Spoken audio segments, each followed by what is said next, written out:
the top.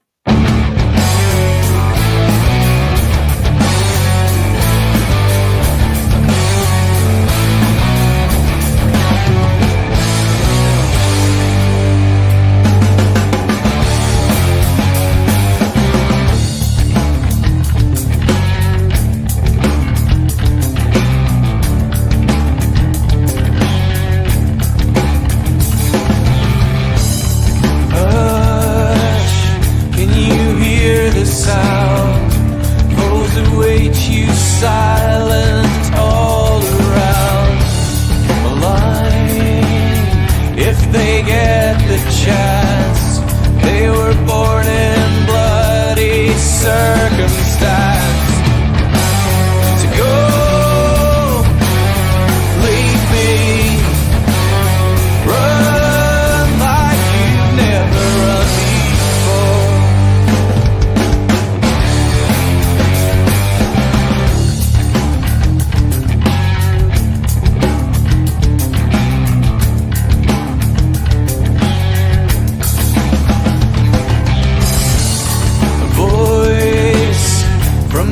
Underground, given room to breathe, not but be drowned.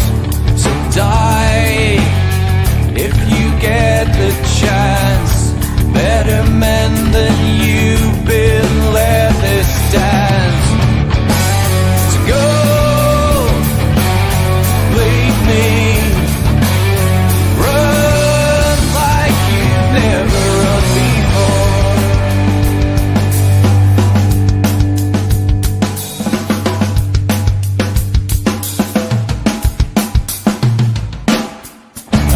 I've seen the worst, and there is nothing left for me to hate, so I can lay me down, my brothers, on the ground. I bled today until Coyote comes to raise me up and carries me.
Hello and welcome to the Scottish Rugby Podcast.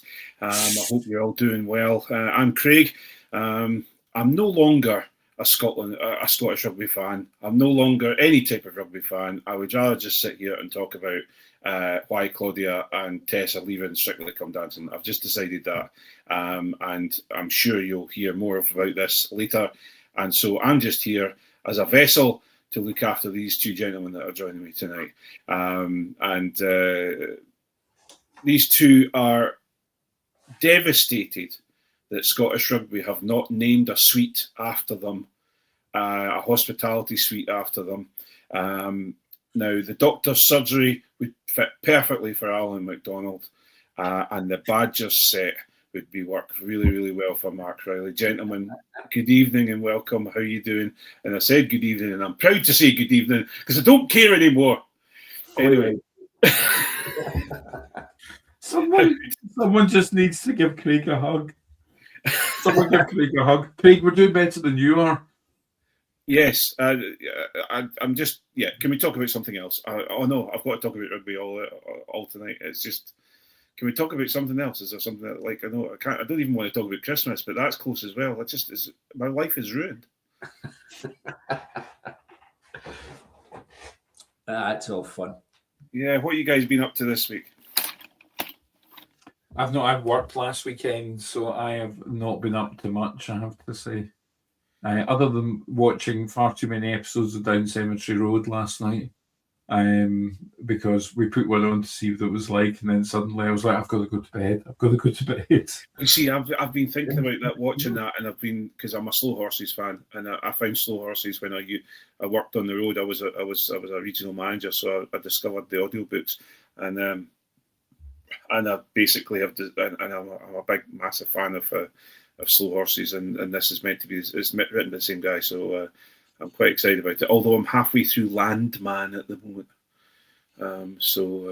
with Billy That's Bob meant to be sort of good fun in a kind of total nonsense way. Oh yeah, it's like if Yellowstone was it's the same guy that did Yellowstone, but like if you like Yellowstone for what Yellowstone was, and I quite like Yellowstone for what it was, and I like the spin-offs, etc. This is just absolutely crazy and nuts. So it's almost popcorn viewing, I suppose. But fair. We could switch to TV reviewing. Sorry, what's that, Alan? Missed that. We could switch to TV reviewing if you don't want to talk about rugby, Craig. I have opinions. Well, Craig and I were going to come on and just talk about motorbikes. Yeah, The rugby bit. Absolutely. I'm just a motorcyclist now. I'm no longer anything interested in rugby or anything.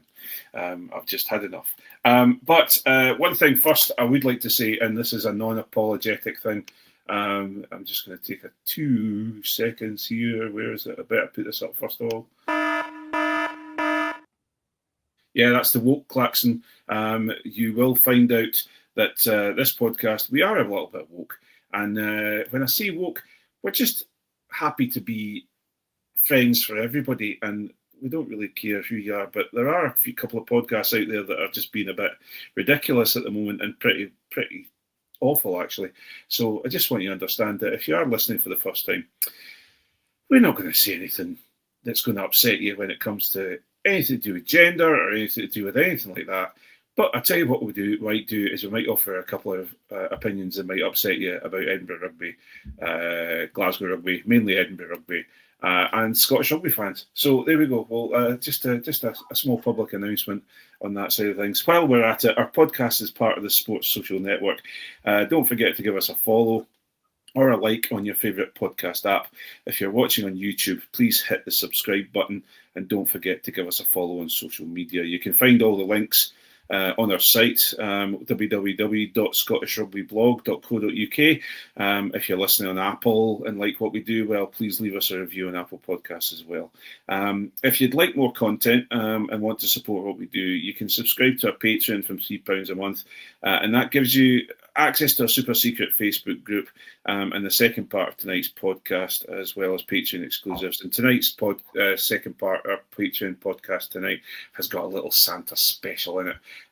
So everyone can, if you want to join us and pay us a little bit of money, because as you know, as things are in this life at this moment in time, things are quite expensive to run and to do, and unfortunately we have to pass it on a little bit or ask her for a little bit of help. So I will stop yapping now because I've had enough of rugby chat and all this, and I'll turn it over to Mark and Alan. News from this week, we have a new women's rugby coach, gentlemen. Sione Fukufuka announced as the head coach of Scotland Women. He's coached Aussie women and men's sevens. He was assistant coach at the Wallaroos, and now and also he was head coach of the USA for the Women's World Cup. A guy that seems to have a bit of nous about him, I think, Alan. Yeah, decent pedigree. Actually, they've not done the classic SRU thing of we've done a worldwide search and got the person 2 doors down. So, yeah, I'm cautiously optimistic. USA, I think, played some decent rugby in the Women's Rugby World Cup. So excited to see how they get on, and also how long how long it takes for the tabloid press or the press to make his name into a slightly dodgy pun headline. Yeah, well, I wasn't going to go down that route, but seeing as the king of puns or the prince of puns that we have, Alan McDonald, this year, I'll give you till the end of the podcast tonight to come up with a pun on his name, and that will be in one of the Santa's special secrets in the Patreon, Alan, because you've got to come up with something. But I am concerned that he may do a deal with the Safara because he is from Australia at the moment, and he did leave. Mark, he did leave USA women, citing that he wanted to go back to Australia to spend more time with his family, etc. So I think it was either yourself or Alan that mentioned in our wee podcast chat that he might have a bit of contract wranglings there. She's telling people, "Oh, I'm going to go off and be this, that, and the other," and then all of a sudden, "Ooh, I'm the Scotland coach." Yeah, going off to spend time with his family and then moving even further away from them seems quite interesting. But yeah, maybe he's. I mean, he left the USA 4 months ago, something like that. Yeah. Maybe that's enough. And I was going to make a play on his name, but maybe he's going. I've had enough of this, and I'm now going to go and spend more time away because I get on better with my wife from the other side of the world. What are you going to say? He was going to go and fuck off. Pretty much. Well, Sione, we love people in Scotland. We love people called Sione. So I hope you get on great. I hope you do everything that you expect to do with Scotland women, because we are huge support and good luck with the role. Scott Cummings, Alan, has signed for the foreseeable future. Again, Scottish Rugby slip in there with a cryptic message, as they usually do, with Glasgow. He's approaching 50 caps for Scotland, and he's 148 for Glasgow at the moment, I believe. Also British and Irish Lion. Scott Cummings, with his tiny hands, has managed to find an Argos pencil to sign his new contract for the foreseeable future, Alan. That's got to be good business, isn't it? Yeah, it's a cracking bit of business. There's a lot of good second rows coming out of Scotland at the moment, a position where we've really struggled. But really, Scott Cummings is probably just behind Grant Gilchrist in terms of being the elder statesman. And Grant Gilchrist, his longevity's been excellent, but he's not going to go on forever. So hanging on to the seniors, the person that's very soon going to be the senior Scottish lock, I think is a good bit of business. Yeah, and Mark, it's his boyhood club. He's always wanted to play there. He's played there all his rugby life. He is a well worth paying the big money for Glasgow to keep him. They're certainly not going to ruin him like Edinburgh probably would. But Grant Gilchrist, with those younger Glasgow players coming through, second row players coming through, he, just as Alan says, he will be the elder statesman, but he will bring a huge amount of experience to the Scotland squad and to Glasgow as usual. Yeah, absolutely. I mean, there's no question he's a superb player. Alan's right, there are some younger guys coming through, but we need to still have some experience in there. I mean, my previous inclination was that Gilchrist would be coming close to hanging up his international boots, and the pairing would be, I thought, Cummings and Max Williamson, but with the incredible rise of Gregor Brown, it may end up being him. Now I know he's a kind of a 5-6 option, but if we have him at 5 and Liam McConnell in at 6, that's a fairly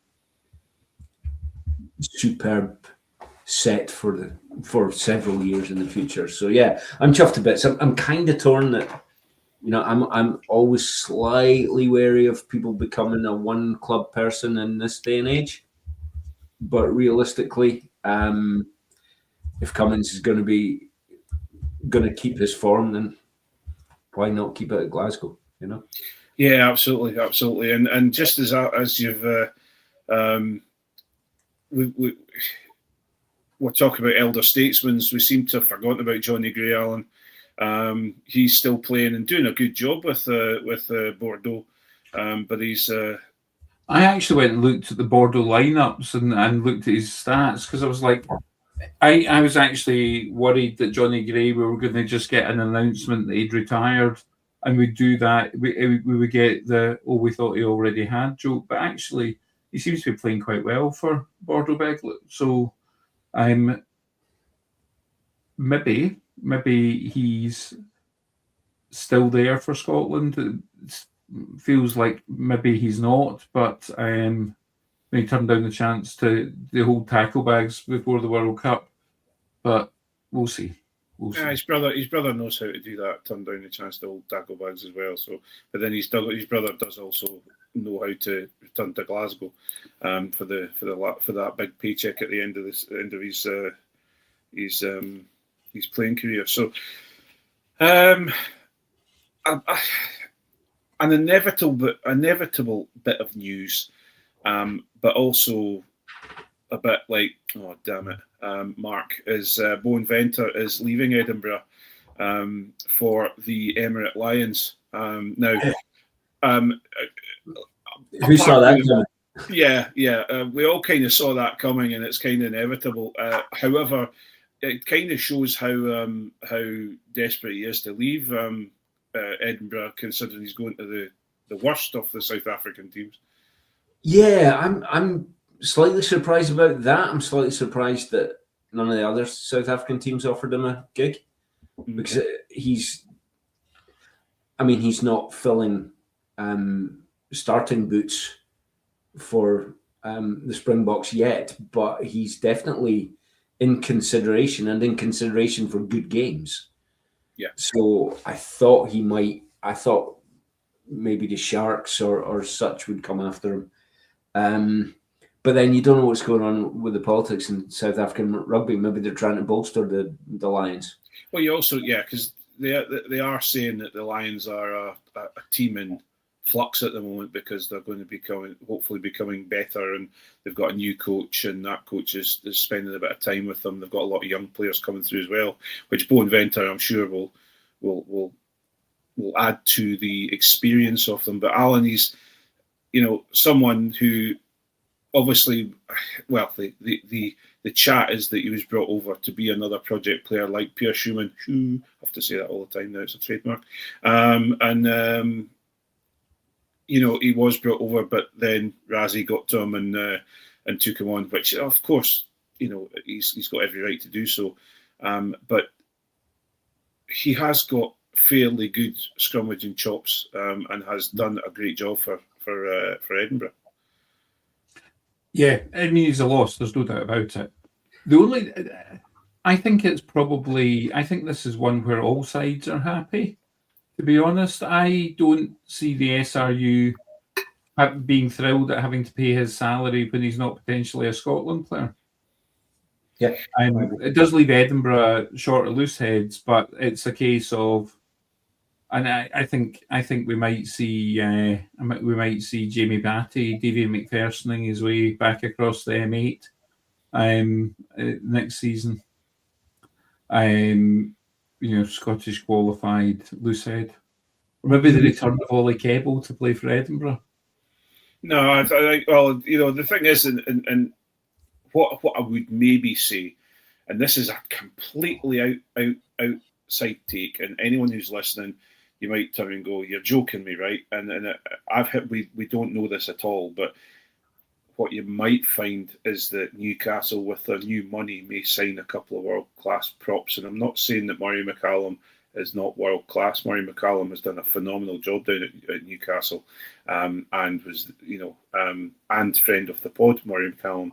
And we're all incredibly proud of where he was when Mooster went pop, and where he's got to now.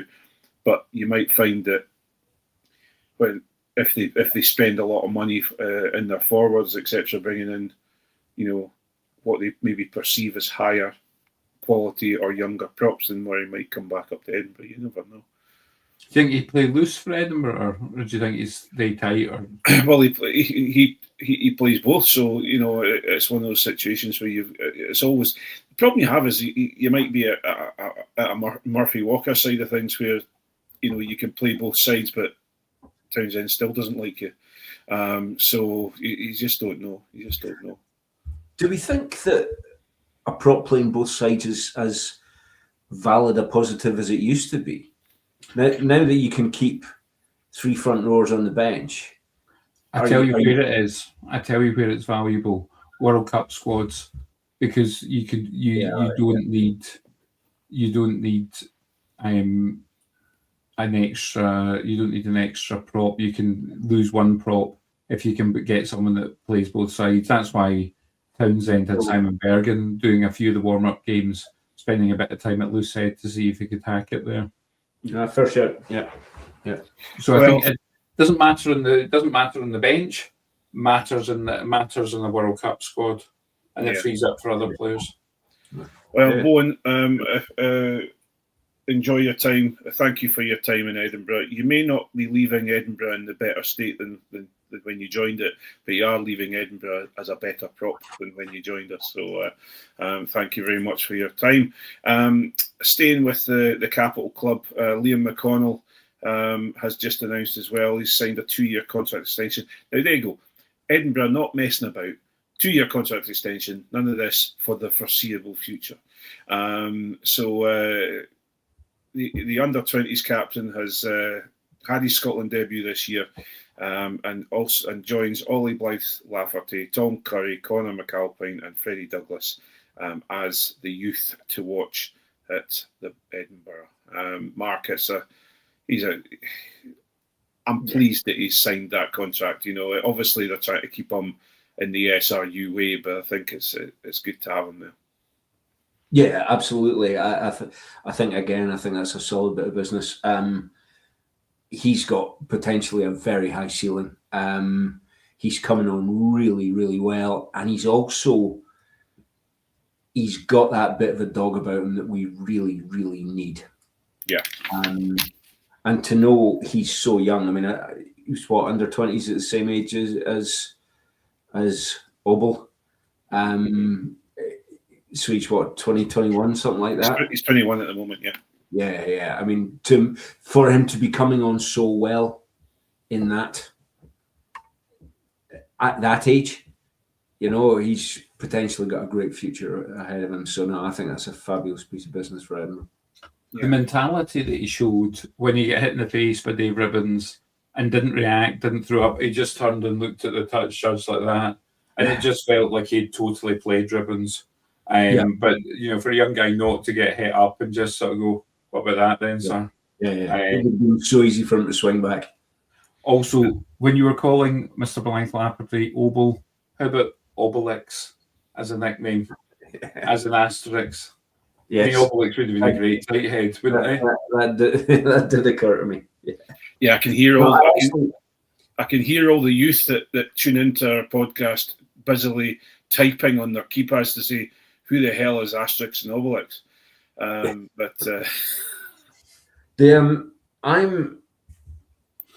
I'm fairly certain that the Edinburgh game against Toulon, I heard one of the second rows calling him Obel. Yeah. When they were packing down, they said, "Don't worry, Obel, I got you." Well, he's definitely, Edinburgh definitely seem to have a lot of youth coming through, and they're starting to use them now. And we'll maybe talk about that later when we come to the Edinburgh game. But definitely a great bit of business. He was, as I said, that Toulon game, he was player of the match as well. So really excited about it. A really exciting player, and as with everything Edinburgh, the exciting player will probably end up playing for Glasgow at some point. Anyway, last thing we have here, Edinburgh men and women are both. They've just announced that both the Edinburgh men and women are to wear the same club kit. They have the ethos of one club, one team, and I have to say I'm applauding this a great deal. It's great to see Darcy and and Molly Pullman and Darcy Graham and Ewan Ashman and all that looking great in their Edinburgh kit. And I think it's been something that's been coming for some time, but it's great to see Edinburgh have actually embraced it, Alan. Aye. And I think, if they're going out and they're calling them the same team, then they should have the same strips.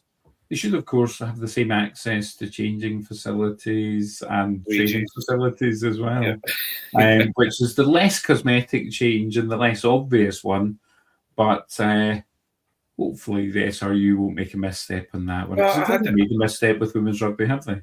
No, I did see Adele Ferry on her Insta. Is not that I'm stalking her, and if anyone wants to, if anyone wants to infer that, I'm just waiting for Johnny McGinty chiming in. She was doing some weight work in the Edinburgh gym, so what looked like the Edinburgh gym that's underneath Murrayfield. So hopefully they are getting the use, and also what was mentioned in the announcement for the new Scotland coach, women's coach, was the fact that they have access to the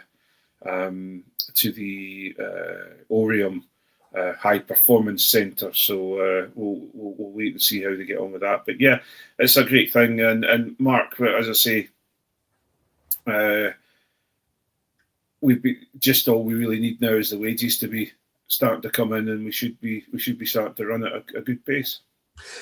Yeah, I appreciate why that's difficult. Because the draw of the women's teams is not as big financially. It's not as big a financial draw. So, my daughter and her pal were going to go to the Edinburgh v Glasgow on the 27th, the women's game at the Hive, and they've still only opened one stand. So, they're not even filling more than a single stand in the Hive for the women's game. So I do appreciate it's difficult for the money coming in, but equally, the SRU need to decide if they want to actually be part of the women's game in the long term, because that's an investment in the product going forward. And if they don't invest now, it'll take them years to catch up, right? And we've seen how that works. That's why England are so far ahead of anybody else. Yeah, absolutely. And Alan, talking about women's rugby and women involved in rugby, Holly Davidson's been announced. I think we talked about this before. We knew it was happening, that she's been announced as the first woman to referee a men's Six Nations game. But that's going to be Italy. Italy, Ireland. Ireland, yes. Yeah. And that's another positive point, Alan. Absolutely. My only sadness, and it's unavoidable, is that we'll never get her reffing us. It was fine when it was Mike Deans was the Scottish representation. We were like, we've exported Mike Dean. But now, actually, we've got one of the best refs in the world, and they'll never ref us. But fair play to Ms. Davidson. She has been utterly fantastic. It is all richly deserved. And yeah, looking forward to seeing her performance. Well, we've got something to look forward to, because I think Matt Carley, Xander Fagerson's favourite referee, and we'll just do this. Xander Slander. Xander was ready to. I'm going to slander Xander because I think he was going to slap Matt Carley around the head. I think, if I remember correctly, at the Glasgow game. It's not slander if it's true, Craig. That's all. But I'm sure we'll come back to that later. But yeah, Matt Carley's going to be refereeing one of the Six Nations games, so I'm sure we'll end up with him. It's Wales, Scotland down in Cardiff. We've got him, and yippee! Tempo is on the TMO at the time as well. Yeah. Well, we're going to lose that game then, I guess. And anyway, I love the fact everyone we had a wee chat, and we're having a wee chat in the group chat that we have, and there's the little positive notes of, actually, he's doing quite well today. He's actually refereeing this quite well, and then all of a sudden, holy Moses, no, Xander's going to punch him in the face. Yeah, sorry, that was me trying. That's my Pollyanna-esque streak, trying to be positive. and I got into trouble in front of my mum on Saturday. I told him to wait and take his face for a defecatory episode, and 51, and I still got into trouble from my mum for saying that. So that's 30 minutes talking about news and other bits and pieces. Do I have to talk about this now, Alan? Mark, do I have to really just... Yeah, we're going to have to. Okay. Craig, it's okay. It's a safe space. Show us where in the pitch Edinburgh hurt you. Well, the thing is, and if anyone follows Leslie Ramage on Twitter, you will find a fantastic Scottish Rugby podcast bingo card, but she didn't put anything in about me slagging the hell out of Edinburgh.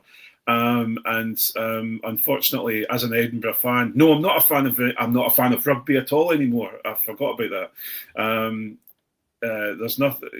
You're going to get plenty of bingo points right now. Castres 33, Edinburgh 0. Edinburgh following Glasgow's lead and getting nilled at some point this season, and following their narrative for the past several seasons of great performance one week and shit performance the next week.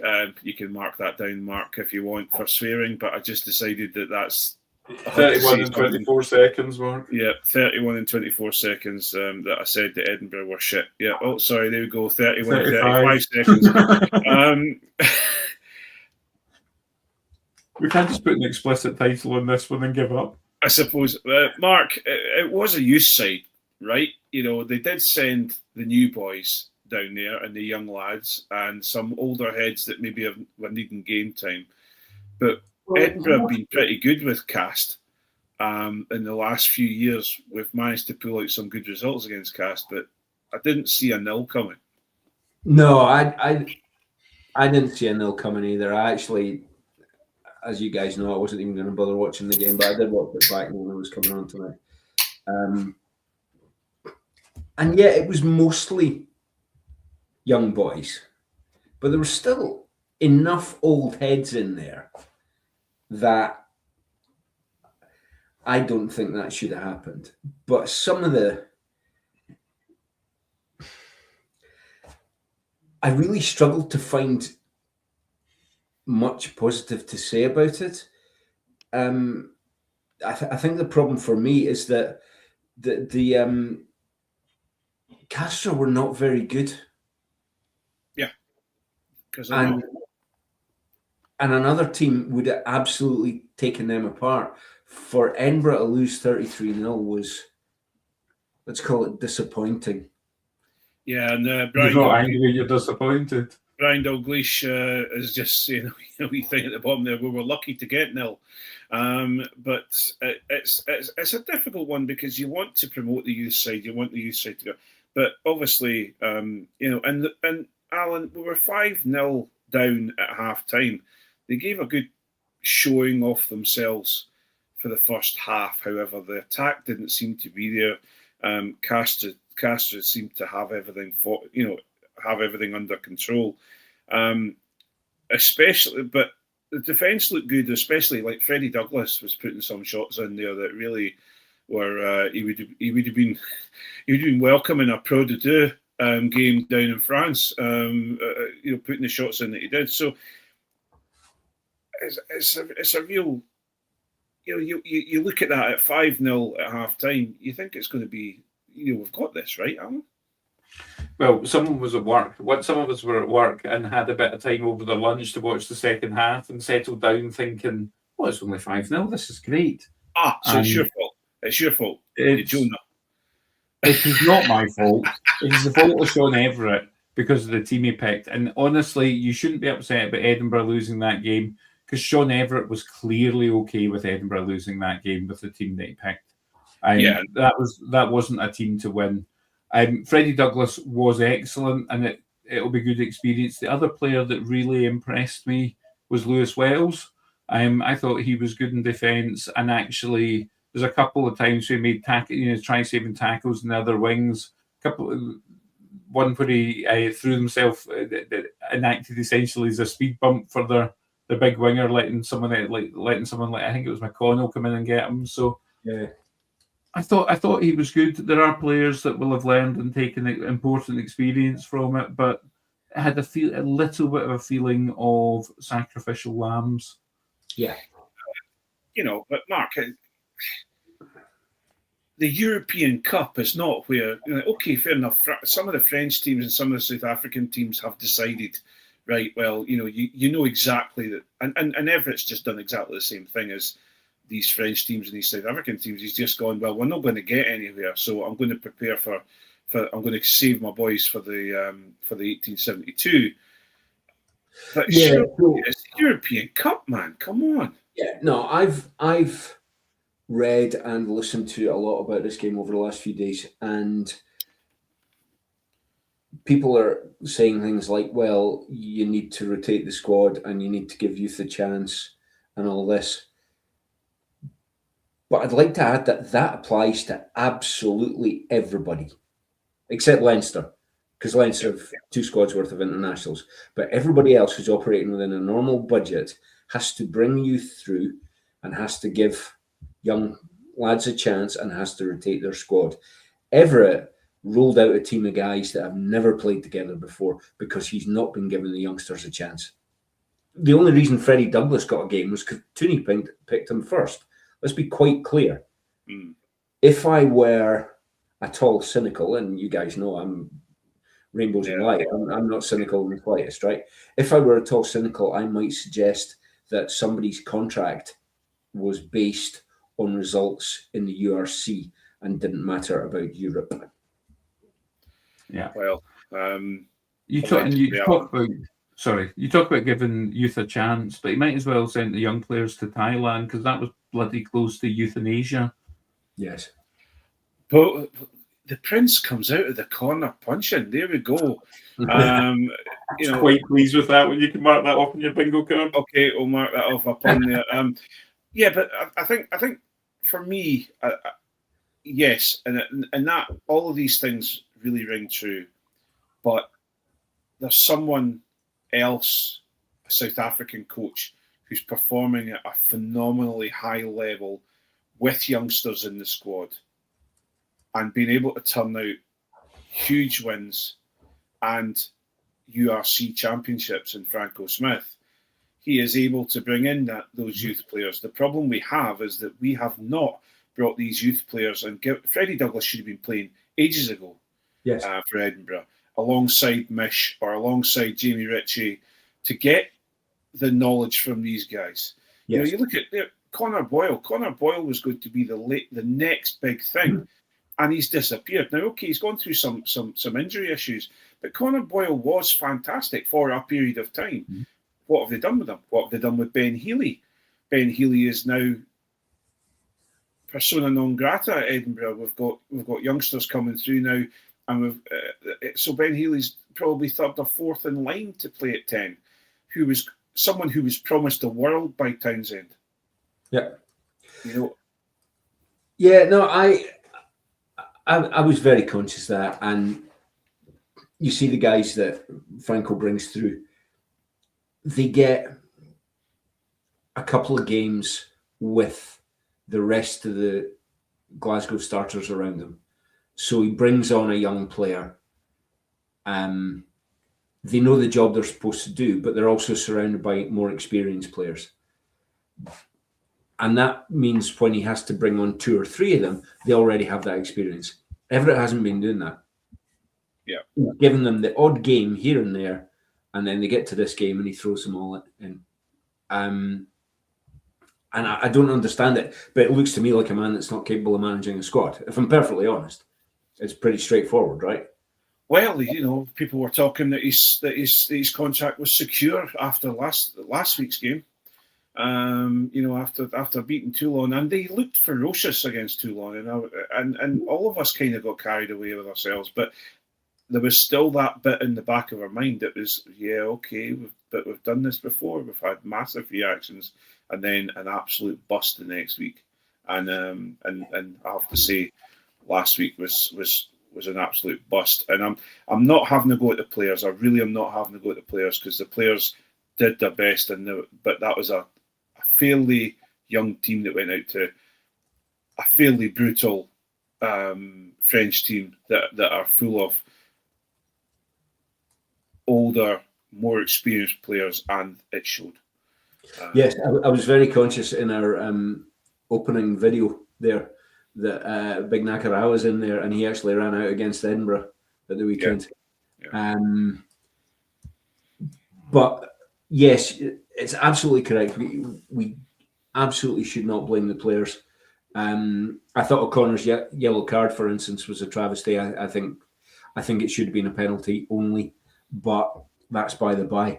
But equally, I'm a big fan of stats. One of the things I did notice was at 52 minutes, I watched it back on YouTube. I couldn't get it on the Premier app. So I watched it back on YouTube. So the captions were in French. And the French TV threw up on 52 minutes that in the second half, possession at 52 minutes, territory rather, was 99% in Castres' favour. 99-1% for 12 minutes of a rugby game. I don't think I've ever seen that. Yeah. I mean, that's similar to the odds of catching a piece, reaching earth from a high story flat. Yeah, exactly. Yeah, 99-1, exactly. But I think that's the 5-0 didn't tell the whole story of the first half. The 5-0, Edinburgh were defending hard, playing hard, really tested to keep them to 5-0. And then as they tired, that's when the spaces opened up. Yeah. Yes. Yeah. And I got to say as well, I the last line in the notes I was typing up were towards the end of the second half. Castres had scored all of their second half points by 64 minutes, by the way. So they were scoreless for the last 15 minutes or so. Yeah. But my last note was that if they were half decent, they could have scored 2 or 3 more. Yeah. Well, talking about comebacks and points in the second half, if we remember a few years ago in Brighton, a certain Japanese squad came back and beat the Springboks in the Rugby World Cup, and something miraculous happened at Scotstown in the bad weather of last weekend, and Glasgow 28, Toulouse 21, a phenomenal return from Glasgow to beat everyone.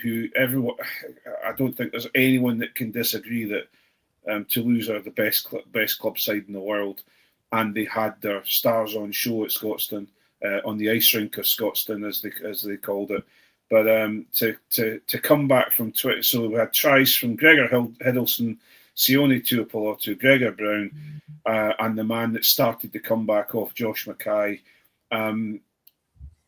Toulouse had this game won at 21-0 at half-time, and Franco Smith got stuck in at half-time, and wow, what a turnaround. Mark, miracle on 34th Street, miracle in the West End of Glasgow. Yeah. I was watching the game and I was actually posting on Blue Sky and saying, don't despair. It looks to me like Glasgow think they've got this, even towards the end of the second half. I think if it had been 14-0, I'd had far more confidence, but I still thought there was a possibility of Glasgow fighting back. But I didn't see it in such a completely dominant fashion. I thought it was just incredible, and I think it says something really strong about the belief that squad has in what they're doing, how they go about their business, in what Franco's telling them, in each other. It was just phenomenal to put 4 unanswered tries onto Toulouse in a half a rugby is just mind-blowing. Fabulous. Yeah, it really is an unknown, Alan. Toulouse have had flaky periods, and obviously they lost out in the European Cup last year to Bordeaux, but I think from that point that Jamie Dobie, when Capuozzo was almost in the corner and Jamie Dobie threw himself as a Rhodes, no, that's giving him a disservice. He did not just throw himself as a sleeping policeman in front of the guy. He put a tackle in and stopped him dead.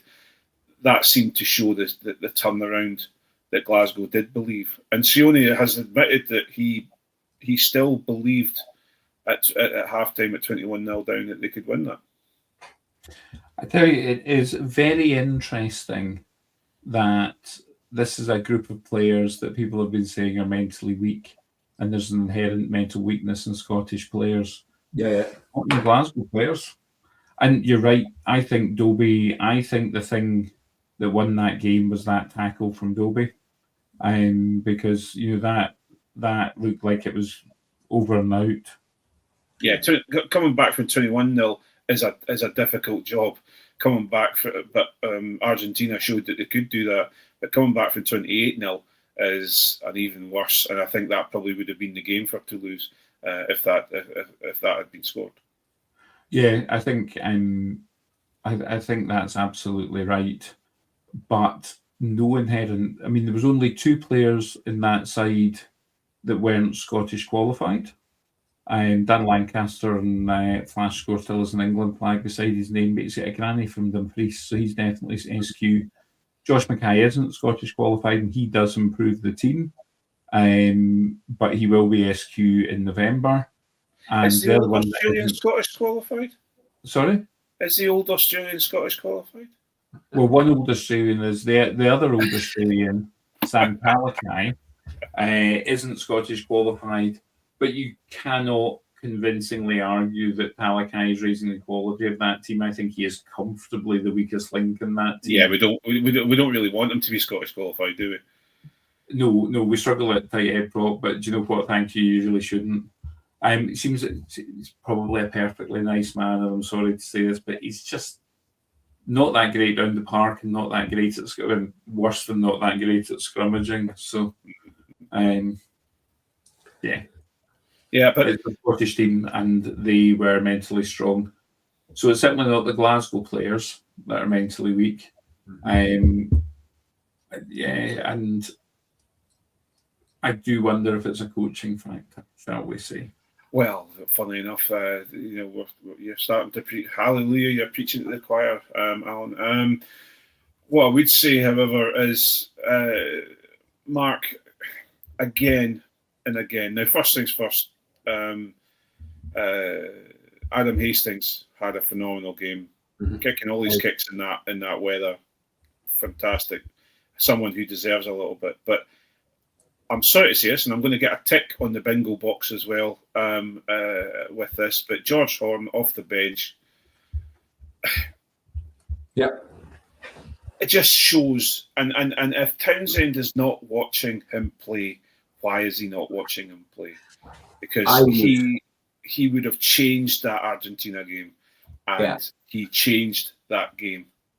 Him and Adam Hastings. Highly amused by Franco mentioning that in his post-match interview, that bringing Horn and Gregor Brown off the bench to make impact and change the tempo of the game was what made sure we won that. I just thought, he's a smart guy, Franco. He knows exactly what he's saying. Yeah. And good on him, because he's right. He's absolutely correct. To have that change of tempo sitting on your bench and not use it when the game's not going your way is lunacy.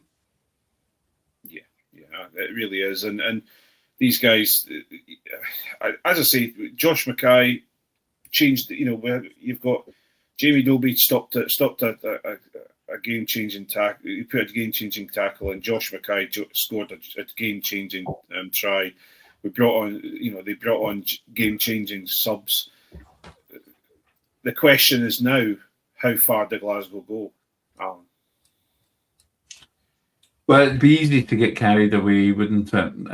It was a Johnny McGinty has got carried away. So if you have seen him on socials, but anyway, carry on, I mean, Johnny got carried away in socials as an evergreen statement anytime Scotland or Glasgow have done well, isn't it?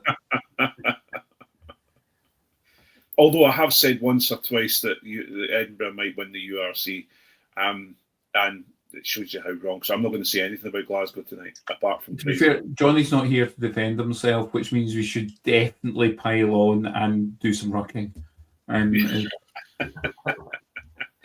So where do you think Glasgow go from here? What do you think? I think you'll find I'm going to do what Glasgow I think will do and say it's one game at a time. They've got very difficult 1872 Cup. They recognise the quality of Edinburgh. They had a tough result against Castra, but it doesn't reflect on them as a team, and we know how dangerous they can be. And I think that I'm slightly taking the mickey, but of course that's what players who have been through sports psychology and taking the game one game at a time, that's what they say. Yeah. Not looking beyond, there's a game this week, that's what we're focused on.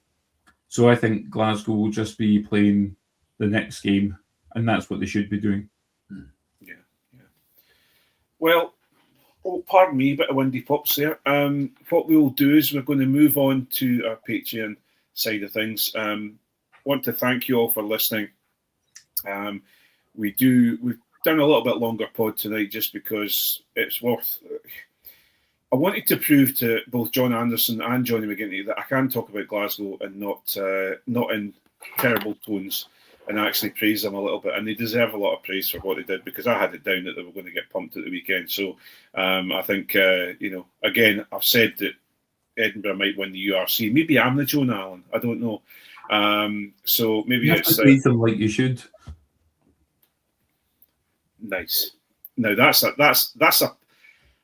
a completely and utterly obscure reference there that a lot of people will not get, but I love that. Thank you very much.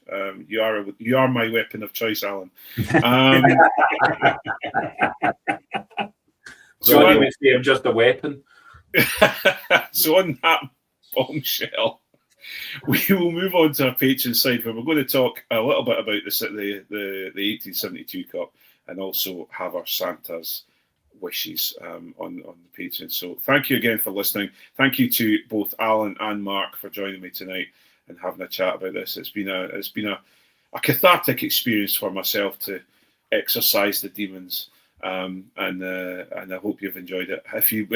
We will not be back next week because it is Christmas Day, and I know that I don't get on with my family too much, and I might end up on the podcast myself. But I think we should really leave Christmas Day to the family rather than the podcast. Am I right, boys?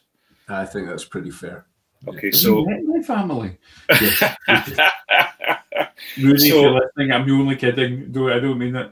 So I'll take this opportunity to already to wish you a Merry Christmas, and we might speak between Christmas and New Year. It just depends on how I'm feeling about the 1872 Cup. I might just say no, that's definitely the nail in the coffin. I'm not talking about Edinburgh ever again. But thanks to Alan, thanks to Mark, thanks to you all for joining us, and have a great Christmas. Noli Creola Huladunya. Yeah, happy Christmas, everyone.